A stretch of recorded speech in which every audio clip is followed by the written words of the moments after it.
If you've ever had some sort of a muscular injury due to activity, exercise, or maybe a sport, how many of us have turned to ice as a way to heal? Well, increasing evidence suggests we need to step away from this long-standing practice, putting down the ice in order to heal today on the Personal Edge Fitness Podcast. Welcome to the Personal Edge Fitness Podcast with Garrett Williamson. Health, wellness, exercise, nutrition, and a whole lot more. Got questions? Call us and leave a message at 251-278-EDGE or message us at Personal Edge Fitness on Facebook and Instagram, at Team PE on Twitter, or personaledgefitness.com. Good day and welcome to the Personal Edge Fitness Podcast. I am your host, Garrett Williamson, president of Personal Edge Fitness. I sure appreciate you joining us today. And as always, I'll ask if you like it, please do like the podcast and share it with others. I want to help other people dispel the myths of health, fitness, and wellness. And if you have any questions about this podcast or any of our podcasts, or if you have an idea for a show, please contact me at my email address, which is Garrett, Garrett, at personaledgefitness.com. Now, that's also our website, and another way you can get in touch with me through personaledgefitness.com or our Facebook page at Personal Edge Fitness. We're also located in Mobile, 251-341-0927, and on the Eastern Shore at 251-651-0927. A painful practice, I have to say. If you've ever iced a muscle, you know what I'm talking about. I mean, it's not something we thoroughly enjoy. It's been a standard practice pretty well my entire life. It reminds me of pretty much anything that you expect to get a large benefit out of. Typically, there's some difficulty associated with it. You know what I mean? I mean, if something tastes bad, then it's probably good for you. If it's harder, it's probably better. Something I tell my clients on a regular basis. If it's more difficult, that's probably the way you're supposed to be doing it. And if it's painful, well, painful is rehab. And so I've always felt that the practice of icing a muscle, which I've done countless times through my athletic career and just in general fitness, in fitness generally, we have ice packs always at the ready in case we need to ice down a muscle or ice down somewhat of a sore area. During the World Championships in 2019, I actually pulled a calf muscle and, of course, strapped an ice pack to it. Well, there's quite a bit of studies that are telling us now to step away from that practice. That maybe, just maybe, like we found out about stretching prior to an exercise or prior to a workout or athletic event, we found out that actually really doesn't prevent injuries. In fact, it may actually cause more injuries.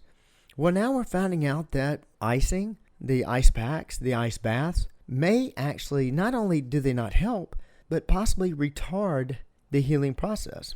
Now, in my practice, I've been hearing mutterings about this, but I read about a recent study that actually was just published in March in the Journal of Applied Physiology. And when I started reading that article, I found out that there have been several rather groundbreaking studies that go back 10 years dealing with this. We found in a study in 2011 that people who iced a torn calf muscle felt just as much leg pain later as those who left their sore leg alone. I argue they actually felt more pain because they had to go through the icing process. Similarly, in 2012, in scientific review concluded that athletes who ice sore muscles after strenuous exercise or immerse themselves in the ice baths, which was really popular in the last, 10 years or so, and I'm sure that people still do that, they regained muscular strength and power slower than their teammates that stayed out of the ice or stayed unchilled.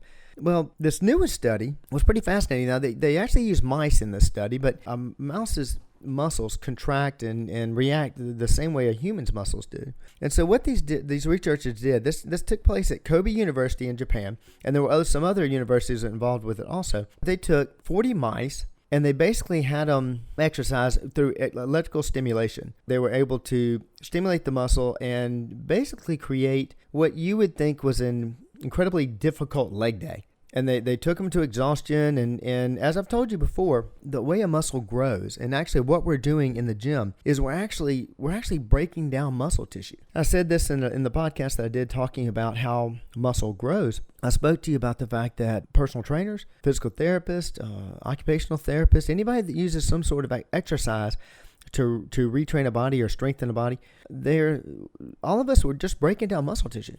We're not building a thing. And I'm not going to lose my union card for saying this. It is the truth. But we're really not building anything. We're just breaking muscle tissue down. We know how the body works.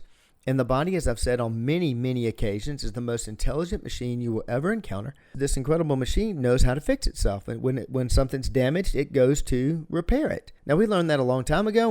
We realized that if we continue to break the muscle down, that the body would do a systems check and realize that, okay, we need to go back and strengthen this area. And since it broke last time, we're not going to build it back just like it was. I've used this comparison as if a hurricane, which we have a lot here on the Gulf Coast, if a hurricane were to hit your home and you had a straw house, well, most likely it's going to get blown away. And when you build it back, you're probably not going to build it back out of straw. You're going to build it out of wood. If it gets blown away again, well, of course, you're going to build it out of brick and so on, whether the big bad wolf comes along or not. That's what your body does with muscle. And your body, by the way, and I've talked about this in the live aging, I've talked about this in muscle development. Your body's doing a constant systems check, whether you exercise or not. Doesn't matter. This process, you may think, well, I don't do any kind of exercise, so I don't have to worry about that. No, if you walk to your mailbox, that's exercise. If you reach across your body for your seatbelt, you're enacting muscles. Therefore, you can be breaking down, having small, tiny tears. You're also telling the body, hey, I'm still using this muscle. Don't break it down and use it for energy. Don't create atrophy, as we call it. So it's constantly doing these systems check, and it's going to build something back, of course, stronger. And it's very smart. It like I say, it knows how to do that, which it makes it the most amazing machine. I don't think you know of a single car out there that, no matter how smart it is or how advanced it is, if it breaks something, it typically doesn't fix it. I don't know of any machine that automatically fixes itself. That's why the human body is so incredibly intelligent. Well, back to these mice. They took these 40 mice, and they took them through their leg day. It was in the healing where the real research began. Now, what they did is they took half the mice. They used the traditional icing pattern. They actually have fixed small ice packs to their legs. Iced them as many athletes would do in an ice bath or after a difficult workout. And then they turned around and left, half of them, just left them alone. Let them go about their regular activity to see what difference they would find. Now, the way they analyzed this is they could actually take tiny biopsies of the muscle. And they did tiny biopsies of all the mice, of their muscles, immediately after the exercise. And then they systematically did that as time passed on both the iced and non-iced mice. And then they took all these different samples and they started to look at them under a microscope. Now, what we're usually doing with ice is we're trying to knock down inflammation. When your inflammation is your body's natural response. And what it's doing then, I've talked about this in the podcast, it's sending in the rescue squad. Hey, there's damage there, and think about a street. If a house catches fire, all of a sudden that street is going to be packed. Not just with gawkers, it's going to be packed with fire engines and rescue workers and what have you. Well, that's what's happening there. The body sends the inflammatory cells in there, and they actually start to ward off germs, clean up any damaged muscles. I've talked about it as like a construction crew. Coming in after a wall's been punched, they go and tear out the little pieces of paper, and they start getting the area prepped to repair. And that's when the anti-inflammatory cells move in. They start doing their work. This is what the repair process is all about. And I've told you in the past also, pardon me since I'm on this subject, that of course the crew is going to show up. But if they don't have the materials to do the work, in other words, there's not enough calories on board to sustain the energy needs of the body, and if there's not enough protein on board, then they're not going to be able to repair that muscle. That's what's actually happening. But what they found in the two different groups of mice was fascinating. Now, the process that they saw in the control group, in the mice that they didn't ice, I'm a poet and didn't know it. How about that? And they found that within hours of the post-contraction, after they removed the electrical stimulation, the cells, these inflammatory cells, began to just go crazy about removing all the debris and cleaning out that area. And after about 3 days, after the contractions, after about 3 days of this activity, the anti-inflammatory cells came in. The demolition crew was out of there. The cleanup crew was out of there. And now here comes the construction crew. And that took about 3 days to actually start putting the muscles back together. Well, this was not so in the iced muscles, in the group that they actually have fixed the ice packs to. And this change was significant, where it took only 3 days for the inflammatory cells to finish their work and move out, and the anti-inflammatory cells to come in and do their job, it took 7 days. 7 days. And the mice that had the ice packs on. Of course, this is mice, but we can draw some strong correlations here. I mean, this is probably when they start doing human trials on this, I'm quite certain they're going to find the same evidence, especially since we've had research since 2011. I mean, there were big studies in 2011, 2012, 2015, talking about, hey, maybe we were wrong about this whole ice thing as far as repairing muscles. Now, I know you're probably a bit shocked to hear. I hope that maybe you're a little bit relieved. And there's a huge lesson in this also. And that is first thing about being relieved is, okay, well, then that painful process I do about strapping an ice to my leg or something, I don't have to do that anymore. That's true. Now, there are some techniques that you can use to help the body along. I'm going to get to that in a second. But the other big point of this is that, once again, it shows us how incredibly intelligent the body is. And if we let it do what it's designed to do, we just need to follow its lead. It also speaks to the whole live aging. Of course, I'm going to get to that in a minute. But let's talk about some ways to actually supplement the healing, because I'm sure that's what we're all interested in doing. I've always made the argument that since we are researching so much, I'm so glad we are, that we're researching so much about recovery. I believe that we can help the body speed recovery by following its lead, but we may find out that we'll be able to, instead of waiting 24, 48 hours, even up to 72 sometimes, to exercise a muscle again because we're waiting on the healing process to complete, we may actually be able to speed that up. I know it may seem ridiculous, but we have to believe it's possible that we'll be able to tear a muscle down and have it build back up within 24 hours. And then tear it down again. Then we're talking about rapid growth and rapid changes that we've never seen before. Now, no, we don't have that yet, but there is a possibility. And when you're working with the most intelligent machine out there, one that we've been studying since the 1700s and still don't fully understand, well, you've got a heck of a teammate on your side, and so I believe that possibility exists. How do we repair it? What do we do? If we don't ice, what do we do? Well, one of the first things we want to do, and then what we advise our clients to do, is after a very difficult workout, the next day, hey, get some cardio in. Go out and go for a walk. Don't do anything real aggressive where you're going to break down muscle tissue, but get some circulation going. Why? Well, you're going to bring your heart rate up, and it doesn't. Faster, it's not much better this time. That's why I say, go for a walk. But you're going to stimulate circulation, which is going to help run the blood. Well, that's what circulation is, running the blood through that injured area, and it's going to have that process aided a bit. If you sit still, then that's going to slow down circulation, which will slow down healing.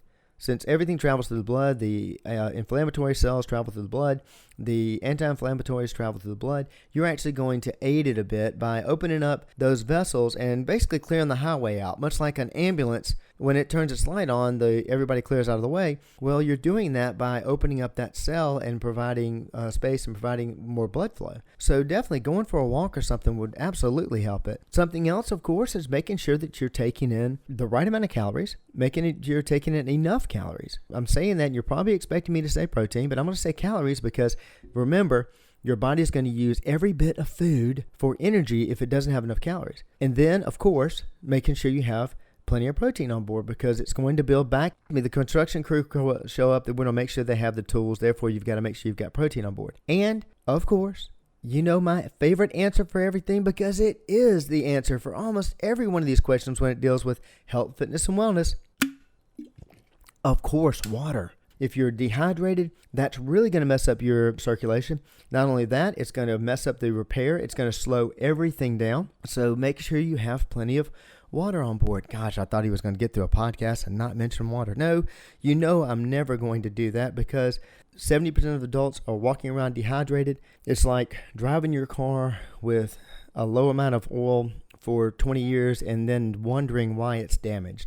This is what causes what we attribute to age or time passing on a calendar, and actually it's damage that we are doing to ourselves. Yet another great example, this study here, yet another great example of how intelligent the body is, and if we will just work with it, we will let it do what it knows how to do. We need to understand it more, and also believe that it can heal itself because that's what it's built to do, and we just need to aid it along, not try to correct it. Let's put it that way. This is why I always say, why are we inherently accepting the idea that we automatically deteriorate as time passes by, even though there's not one single study out there that says that? When we don't know as much as we are supposed to know about the human body, we don't even realize, we don't even believe it's a possibility that we can live longer and that we don't have to deteriorate as time passes by. Just take that ridiculous idea out of your mind. Make sure you know there is a possibility of that. Let's work towards that common goal, and let's all do that by seeking our own level of wellness. Hey, I really appreciate you listening today. This is Garrett Williamson with Personal Edge Fitness. If you have any questions, please feel free to reach out to me at 251-341-0927. Or, of course, our Eastern Shore facility, 251-651-0927. You can contact me at Garrett@personaledgefitness.com. That's Garrett, like Levi Garrett. Also, that's our Facebook page, Personal Edge Fitness, and our website, personaledgefitness.com. If you like the podcast, please do like and share it. Invite others to listen. And I sure appreciate you joining me today. See you next time. Thanks for listening to the Personal Edge Fitness Podcast with Garrett Williamson. Subscribe now and be a part of the show by calling 251-278-EDGE or message us on Facebook and Instagram at Personal Edge Fitness or at Team PE on Twitter, and visit us at personaledgefitness.com.